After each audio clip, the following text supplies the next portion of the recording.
Hello again, and welcome to another one of my Adam's Corner videos. I'm Adam Long, the host of the Adam's Corner podcast, formerly the entertainment correspondent for Movie Geeks United. For some of those of you who have been following me that long, I try to do these videos about twice a month, sometimes maybe 3 times a month, to give you a visual representation of some of the stuff that I have received that has been coming out on physical media. I do a monthly podcast roundup, but this is kind of an addendum to that, I guess you would say. So without further ado, let's get busy with some of the recent releases that are out there from that I have received. One of the more interesting ones here is from a label called Celebration Hall. And this is it's labeled as billed as the never released undiscovered final feature film from legendary director and actor Paul Bartel. Now, of course, Paul Bartel is the director of Death Race 2000 and Eating Raoul and many great films that a lot of us love. And this film is called Shelf Life. It also has an American Cinematique Q&A with Olin Jones, Andrea Stein, Jim Turner, and Alex Mechanic. And audio commentary here. It's 1963. JFK's been assassinated. 3 young siblings are ushered into Mom and Dad's well-stocked bomb shelter 30 years later and 40 feet under with their parents long dead. The kids are adults but they haven't grown up and they've never left. I haven't seen this, wasn't familiar with it, didn't know there was an unreleased film from Paul Bartel. But the things we learn, and this is one thing that I'm delighted to learn, actually, because I'm a big fan of Paul Bartel. Next up, we have several titles from, quite a few titles from Kino Lorber and one of their partner labels, Cohen Media. We'll start with that one. It's a recent documentary, actually 2022 this was released, and then it just kind of, I'm not sure where it went, and now it's resurfaced. It's called My Name is Alfred Hitchcock, and it's made by the director Mark Cousins, who did the Story of Film documentary. I was really excited about seeing this, and it's supposedly Hitchcock, going through clips of his work and explaining things, and supposedly it's billed as being his actual interview excerpts and that they've collected over the years and put together with someone that sounds like Alfred Hitchcock narrating it. It really was flat to me. I really was not a fan of this in terms of the quality of the content of the film. Now, the quality is another story altogether. The clips really look splendid.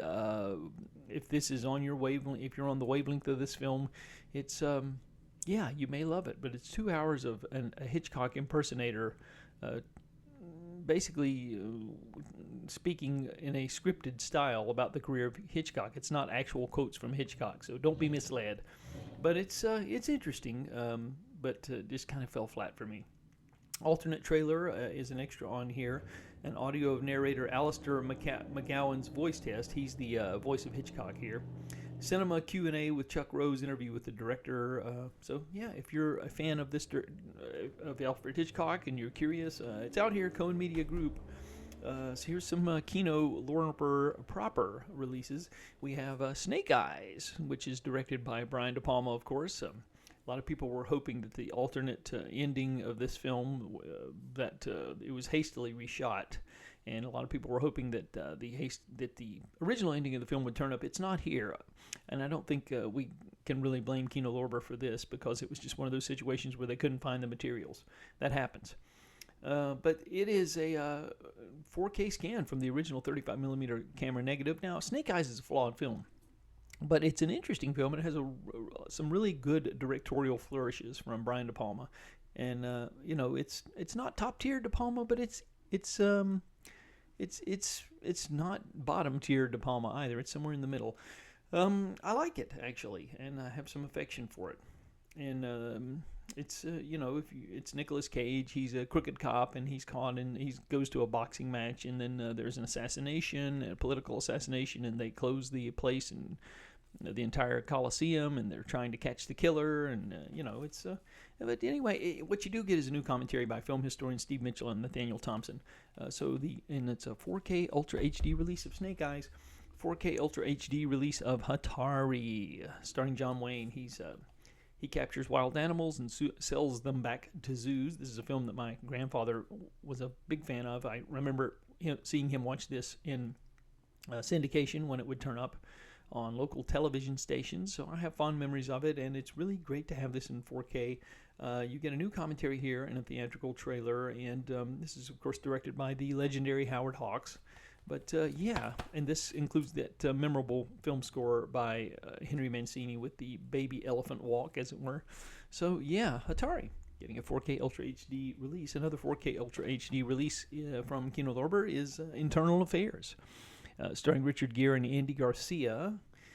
And there's quite a few extras here. Audio commentary by film critics Alan Silver and James Urseni. The Clever and the Corrupt interview with the director Mike Figgis. His Most Dangerous Weapon interview with the screenwriter, One Bad Cop interview with the co-composer, extended deleted scenes, alternate ending, Internal Affairs, Richard Gere, of course, Andy Garcia, and a new 4K release, first time ever for this film, originally a Paramount release from 1990. And so Kino has also opted to release two of the films from director Steve DeJarnette. And these are Miracle Mile. The cult film Miracle Mile has been remastered from a 4K scan of the original 35mm camera negative. This is a cult film that has a lot of following, a huge following, and it stars Mayor Winningham and Anthony Edwards, and it's kind of an apocalyptic thing, and don't want to say too much about it if you haven't seen it, but it's a really good film, good solid film. Audio commentary by the writer and director. Audio commentary, actually several audio commentaries by the writer and director, and also the cinematographer joining in on one. And an audio commentary by Matthew Spector and Janet Fitch. There's a cast reunion, scoring, the thing on the scoring of the film. Harry and Julie, interviews with the stars, Anthony Edwards and Mayor Winningham, and a 1978 35mm short film from the director. And there's a short film, interviews, featurette, storyboards, deleted scenes, outtakes, bloopers, tributes, trailers, more. It's really packed. So this is a really, really nice release for Miracle Mile. Just wanted to let people know that this is out there. And also is the other film from Steve DeJarnette that came out around the same time, actually the year prior, I believe. Yeah, 1988 was Miracle Mile. This was 1987. Again, 4K scan of the original 35 camera negative for Cherry 2000, starring Melanie Griffith. Audio commentary here again by the director, and audio commentary by film historians Heather Buckley, Michelle Kistner, Heidi Honeycutt. Tales from Zone Z, an oral history of the making of Cherry 2000 documentary, and the Zen of Julie Weiss, which is the costume designer of the film, talking about it. There's short films, interviews, featurettes, storyboards, deleted extended scenes, gag reels. Lots of stuff here, folks. So, and the new camera, the new scan of the film too, as well. So, Cherry 2000. And here's a film that it's always been a guilty pleasure of mine. I remember fondly when it came out in theaters in the spring of 1982. I was in 6th grade. The Beast Within is part of the Kino Cult label. Actually, number 22, you can see there on the spine.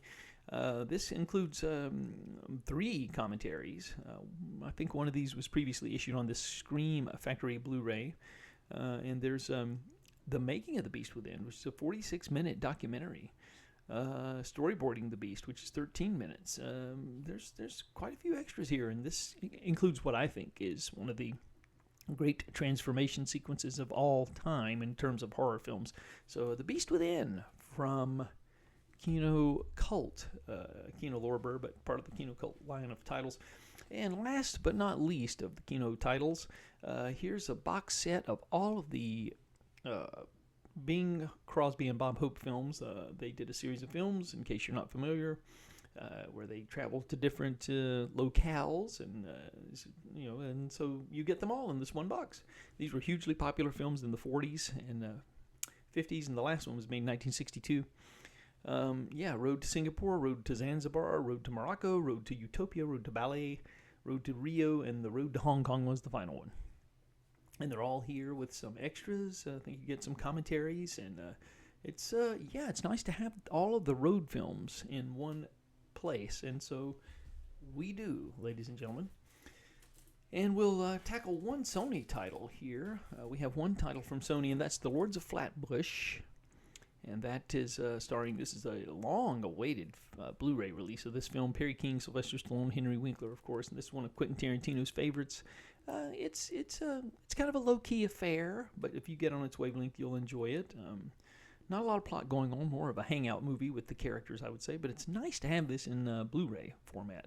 It's long overdue, I would say. And there's nothing here but the theatrical trailer, but anyway, you get The Lords of Flatbush in Blu-ray format, and then we'll go to Severin Films releasing quite a few of the Russ Meyer films, and these quality on these, picture quality is really, really good. Vixen is Russ Meyer's Vixen from 1968. Was a big, really controversial film because of its nudity and all of that sort of thing. It's kind of tame by today's standards, but Roger Ebert says it's the quintessential Russ Meyer film, and I would say that's a good assessment.